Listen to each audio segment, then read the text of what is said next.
We all know Nestle. For us, Nestle was the inconspicuous company that sold cocoa, drinks, and sweets. But if you do a little research, you'll quickly see what a large empire Nestle has. Nestle not only owns brands like Nestea, Nescafe, or Nespresso. Because Nestle owns L'Oreal, Garnier, Kit Kat, Smarties, Wonka, Ralph Lauren, Maybelline, Purina, Pellegrino, and more. It might sound like a normal big company at first, but there is much more behind the Nestle company. But first, let's take a little trip back in time to the year 1866. 1866, the brothers Charles Page and George Page founded the Anglo-Swiss Condensed Milk Company in Cham in the German-speaking part of Switzerland.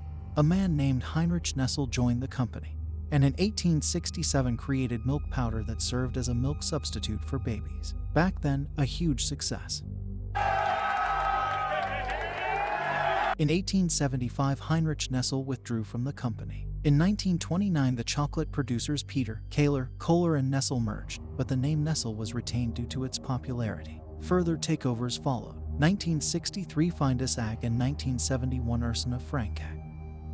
Over time, the Nestle company bought up more and more smaller companies, and Nestle's influence in politics and business increased. Today, the list of companies owned by Nestle looks like this.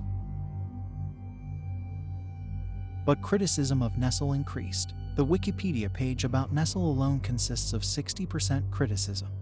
Topics such as genetic engineering, child labor, trade practices, animal testing, rainforest deforestation, support for various dictatorships, the exploitation of poor people, and more. Nestle, of course, disputes everything. There is only one question. How can it come to this? How can a small food company like Nestle become a company that has more influence on politics and business than almost any other? Although Nestle violates just about every ethical principle that can be violated in such a way, nevertheless, the government wants Nestle to exist as a company, because successful companies like Nestle drive the economy upwards. That's a hard but true fact. But that you understand what I'm talking about, I would like to briefly explain Nestle's two most popular scandals to you. Nestle's exploitations. Nestle has water rights worldwide, especially in poor countries like South Africa. Nestle operates water extraction in these countries, which leads to sinking water level and drying up springs. In short, Nestle is taking water away from people who need it badly and misusing water as a commodity, not a right. Or as Nestle's then CEO said in a 2005 documentary, I think the view of many non-governmental organizations that believe water should be declared a human right is extreme. You can take a few seconds to process that.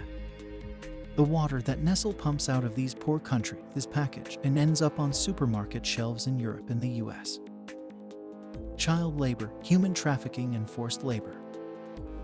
Between 1980 and 2000, children were increasingly used to harvest cocoa on smallholder cocoa plantations in West Africa. Various reports show working and living conditions approaching modern slavery, as well as widespread human and child trafficking.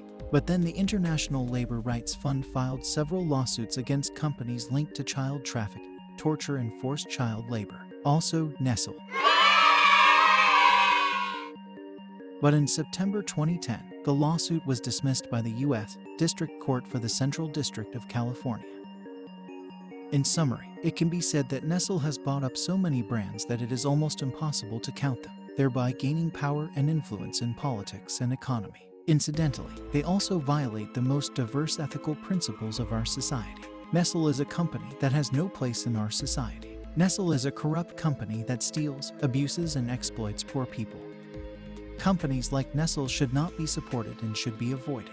There are enough alternatives to Nestle products that offer at least the same quality. Because every penny that goes into Nestle's pocket encourages them to keep doing the same. Because as we have seen, Nestle is unable to learn from its mistakes, and that's why Nestle needs to be stopped.